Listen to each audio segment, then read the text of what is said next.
Muchas gracias. Muchas gracias, senador presidente. Compañeras y compañeros senadores, como lo ha señalado ya aquí la senadora Cristina Díaz y el senador Pablo Escudero, el día de hoy damos un paso más en lo que hemos avanzado en materia de construir el entramado institucional, la legislación en materia de transparencia y acceso a la información, para hacer efectivo uno de los derechos humanos fundamentales consagrados en nuestra Constitución para todas las personas, para todas las ciudadanas y ciudadanos en nuestro país. Como se ha dicho aquí, no solamente este dictamen que presentamos el día de hoy deriva de 3 iniciativas, la primera presentada por legisladores de 4 fracciones parlamentarias en diciembre de 2014 y otras 2 más presentadas por legisladores, en primer lugar del PAN y del propio PRD, y posteriormente del Partido Revolución Institucional y el Partido Verde. Pero también hay que saber que el resultado de más de 3 años de discusión, un proceso que inició en septiembre de 2012 en la anterior legislatura y que derivó en una reforma constitucional en donde, además de buscar dotar de autonomía a todos los órganos garantes, tanto en el ámbito federal como en los estados de la República, establecer los estándares legislativos básicos de la legislación en el ámbito federal y local y eliminar la discrecionalidad con que hasta ese momento se manejaba y ejercía este derecho al acceso a la información pública, hoy estamos concretando. Hay que señalar que a través de las audiencias públicas y las consultas con los órganos garantes se han realizado un conjunto de modificaciones importantes. Y hay que reconocer, lo señalaba Pablo Escudero, las aportaciones siempre oportunas y críticas de las organizaciones de la sociedad civil. Yo debo reconocer el trabajo de artículo 19 del Colectivo para la Transparencia, de México Infórmate, de Fundar y otras organizaciones sociales especializadas en el tema que nos han ayudado e incluso con una visión crítica como la fijada el día de ayer en el comunicado de prensa que hicieron público y que hemos considerado en gran medida, o mejor dicho, en la medida de lo posible, en las adecuaciones que todavía anoche realizamos al proyecto de dictamen y que hoy se han sumado a la discusión. Debo señalar que ha habido temas polémicos y si bien el espíritu fundamental de la ley general se mantiene, particularmente en lo que se refiere a la prohibición, por ejemplo, de reservar información a violaciones graves a los derechos humanos o a la comisión de delitos de lesa humanidad, donde se mantienen los estándares establecidos en la ley general y se establece la obligación de adoptar criterios de interpretación pro persona en su sentido de protección y garantía más amplio, haciendo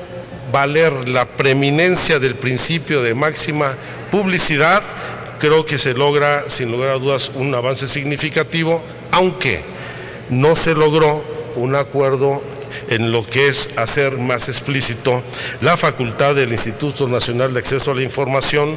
para hacer una valoración cualitativa y cuantitativa sobre violaciones graves a los derechos humanos, delitos de lesa humanidad u actos de corrupción, para efectos de acceso a la información, lo que también a mi juicio no impide necesariamente que ellos lo realicen, aunque tendrán que enfrentar sin lugar a dudas algunas resistencias. De la misma manera, en las obligaciones de transparencia de los sujetos obligados federales, se logró consenso en 276 obligaciones genéricas y específicas, aunque en el ámbito energético quedaron pendientes de definición algunas obligaciones sustantivas, como por ejemplo la información del estado que guarda la integridad física y operativa de las instalaciones de los asignatarios, permisionarios o concesionarios, o la ubicación de los pozos de agua residuales, estándares y funciones y responsabilidades en materia de seguridad industrial, operativa y ambiental de los propios permisionarios o concesionarios. En materia de sindicatos y partidos, que fue de los temas que estuvimos discutiendo, se mantienen como sujetos obligados e incluso en el ámbito de los partidos políticos, sujetos a una doble regulación en materia de transparencia, no solamente en lo que contiene la ley general y la ley federal en materia de obligaciones para los partidos políticos, sino también las disposiciones que derivan de la ley general de procesos políticos, de procesos electorales y partidos políticos, en lo que corresponde al manejo de las prerrogativas en los procesos electorales. Y en el caso de sindicatos, se reitera, además de las responsabilidades establecidas en la ley general, la obligación de mantener disponible la información y de manera accesible en todo lo que se refiera a los asuntos de administración o manejo de recursos públicos en especie o en efectivo. Aunque también aquí hay que señalar que en todo momento, y esto no solamente es una disposición de los estatutos de los sindicatos, los agremiados de los sindicatos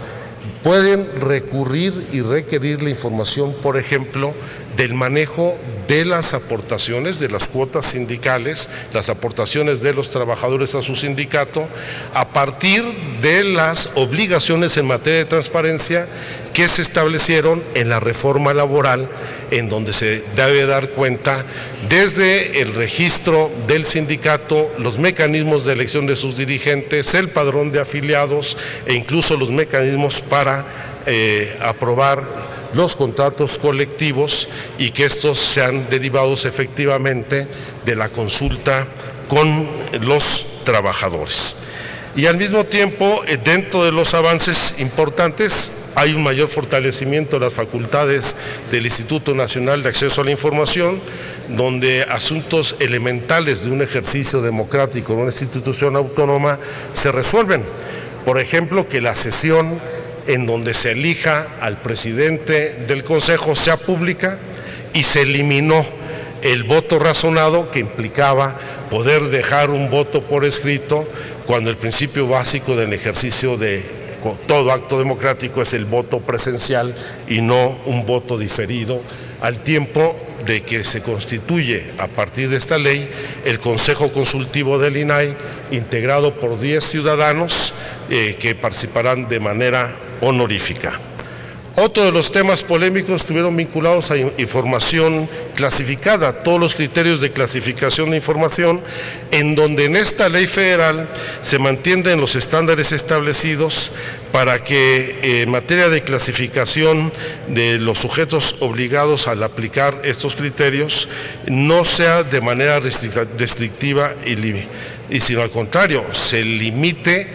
todas las excepciones al derecho, que sea la excepción lo que rija y no la regla, y para ello los sujetos obligados no podrán emitir acuerdos de carácter general ni particular que clasifiquen documentos, expedientes como reservados, ni clasificar documentos antes de dar respuesta a una solicitud de acceso a la información. Y por eso es muy importante la definición que se mantiene en esta ley del momento de clasificación de la información y la prohibición expresa de la clasificación ex ante. Es decir, que en ningún caso se podrá clasificar documentos antes de que se genere la información, y el momento de desclasificación se establecerá cuando se extingan las causas que dieron origen a la clasificación. Da la importancia de mantener los principios fundamentales de la prueba del daño, en donde la clasificación de la información reservada se realizará conforme a un análisis casuístico casuístico mediante la aplicación de la prueba de daño, siempre cuando la divulgación de la información represente un riesgo real, demostrable e identificable de perjuicio significativo al interés público o a la seguridad nacional. En materia de información confidencial, se establece como tal la que contiene datos personales concernientes a una persona identificada o identificable, y esta no estará sujeta a ninguna temporalidad y solo podrán tener acceso a esta información los titulares de la misma, sus representantes y los servidores públicos facultados para ello. De la misma manera, y creo que esto hay que destacar, dentro de las aportaciones está la inatacabilidad de las resoluciones del INAI y el acotamiento de las facultades del consejero jurídico, a lo que me referiré más adelante. Y dos de los temas que no venían incluidos en ninguna de las tres iniciativas y que hoy forman parte del cuerpo del dictamen es la inclusión de dos conceptos básicos, el de gobierno abierto y el de justicia abierta, donde por primera vez no solamente se establecen obligaciones al gobierno federal, sino al Poder Judicial en materia de transparencia, como lo hicimos en la fracción segunda del artículo 67, en donde ya hay obligaciones puntuales en materia de justicia abierta al Poder Judicial de la Federación. Y esto resultado del acuerdo que sostuvimos el día de ayer en las Comisiones Unidas, para que, retomando el debate, pudiéramos hacer nuevas modificaciones a la cuarta versión de proyecto de dictamen que se discutió el día de ayer. Y en estas discusiones logramos no solamente retomar propuestas de las senadoras y los senadores presentes en la reunión, sino también mantuvimos comunicación con el INAI y con el Instituto Nacional de Evaluación Educativa, en donde se incorporaron observaciones adicionales, alrededor de 25 modificaciones, donde destaco la modificación al artículo 67, su fracción segunda, en materia de las responsabilidades del Poder Judicial en materia de transparencia y acceso a la información, una sustantiva o dos sustantivas, los artículos 68 y 69, que el senador Javier Corral y un servidor ayer cuestionamos respecto a extralimitación de facultades del consejero jurídico de la Presidencia, donde en el caso del artículo 68 todo se sujetará a la aplicación de la prueba de daño establecida en el artículo 104 de la Ley General, y en el artículo 69 se elimina lo que era el inciso B, donde se le daban atribuciones adicionales al consejero jurídico, y se reduce solamente a establecer su regulación en lo que, de acuerdo a lo que establece la Ley Federal del Procedimiento Administrativo y las disposiciones administrativas en la materia. Se incorporan también, de la discusión de ayer, modificaciones en materia de seguridad pública para que quede de manera claramente definida. Fue una preocupación de la senadora Pilar Ortega, toda la información que deban entregar las secretarías o las dependencias encargadas de la seguridad pública y la Procuración de Justicia en materia de procesos, denuncias e investigaciones relacionadas con la comisión de delitos y en materia de justicia de adolescentes, y toda la información vinculada con la comisión de delitos federales. Y debo destacar una que era muy importante, una adecuación al artículo 113, que es de las modificaciones de mayor trascendencia, donde estábamos cometiendo una omisión significativa, ya que en este artículo se consideraba como información confidencial la que contenía datos personales concerniente a toda persona,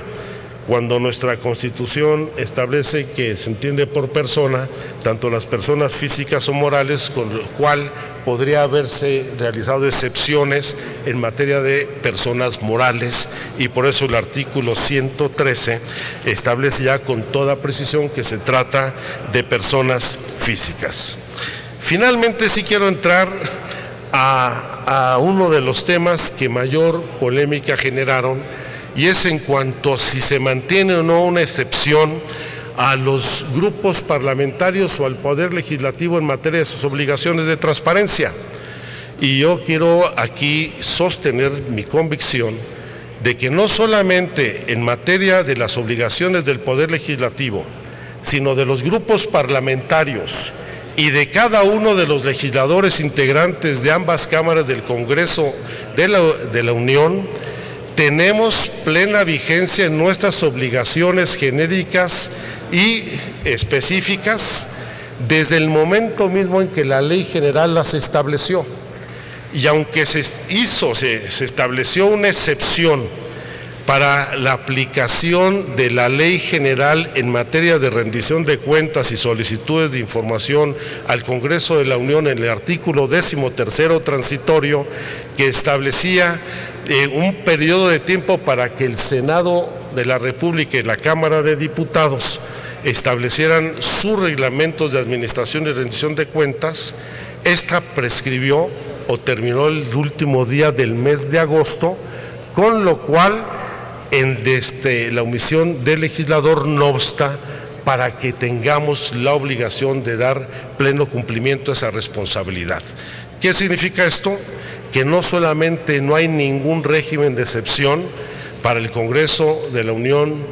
ninguna de sus cámaras, ningún grupo parlamentario y ningún legislador, sino que todos estamos obligados a partir del 1 de septiembre a rendir cuentas de los recursos que percibimos para el desempeño de nuestras funciones y de las acciones o del desempeño legislativo que tengamos.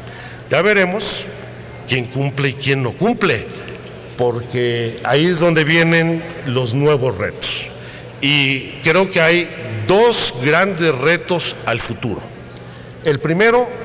es el reto de la implementación de la ley. Y yo sé que me están siguiendo por el canal del Congreso los integrantes del Instituto Nacional de Acceso a la Información y de los órganos garantes locales, así como las organizaciones sociales. Y el mayor reto va a ser el de la implementación y enfrentar las resistencias, como lo hemos visto en este propio Poder Legislativo. Y en esto va a requerirse mucho del trabajo y la participación de la sociedad civil. Y el segundo reto, y lo quiero advertir desde hoy, es que ante esta cascada de legislación que iniciamos en el 2012, con una reforma constitucional en materia de transparencia y acceso a la información, que dio lugar a una ley general que por primera vez en la historia del proceso legislativo de nuestro país deriva en una ley secundaria de carácter federal, porque hasta ahora ninguna ley general ha tenido ninguna legislación específica en el ámbito federal. Tenemos el caso de la Ley General de Educación, la Ley General de Población, la Ley General de Asentamientos Humanos, la Ley General del Equilibrio Ecológico y la Protección del Ambiente. Esta es la primera ley general, la de acceso a la información, que va a tener una legislación que regule la actividad del gobierno federal. Y si a eso le sumamos la Ley de Archivos, le sumamos la Ley de Datos Personales, la creación del Sistema Nacional de Transparencia, ahora la Ley Anticorrupción y las 20 leyes que de ellas se derivarán y la creación del Sistema Anticorrupción, y si esto se conjuga con el Sistema Nacional de Archivos, el Sistema Nacional de Fiscalización, el Sistema Nacional de Contabilidad Pública, podemos correr el riesgo de realizar un tal nivel de desarrollo de leyes y de instituciones que lleven a su instrumentación que mutuamente se anulen y conculquen, por lo tanto, el derecho de los ciudadanos. Ayer desarrolló un concepto poco técnico, pero corremos el riesgo de incurrir en una legislación más acote, en donde haya tantas disposiciones legales y tantas instituciones para hacer valer la ley y los derechos ciudadanos, que al final de cuentas se entorpezcan entre sí misma y conculquen esos derechos. Quiero terminar, y esto sí es un acto que debo, abusando de su atención, que debo cumplir, en agradecer a todo el equipo técnico de mi grupo parlamentario y de la Comisión de Estudios Legislativos Segundo, así como los equipos técnicos de la Comisión de Gobernación y de Participación Ciudadana y Anticorrupción, en particular a quienes más cerca estuvieron, pues no estos meses, estos 3 años y 3 meses que llevamos de discusión del tema, a Leida Tobar, a Blanca Báez, a Julissa Suárez, a Nayeli Peralta, a Estefanía Ceballos, a Emilio Saldaña, a Enrique Dupré, a David Mamé, Sergio Ruiz, David Fonseca, a Alejandro Pulido y Omar Sánchez, el apoyo que nos han brindado no solo a un servidor, sino al grupo parlamentario en este producto legislativo que avanza y que esperemos que no enfrente muchas resistencias para su implementación. Por su atención, muchas gracias.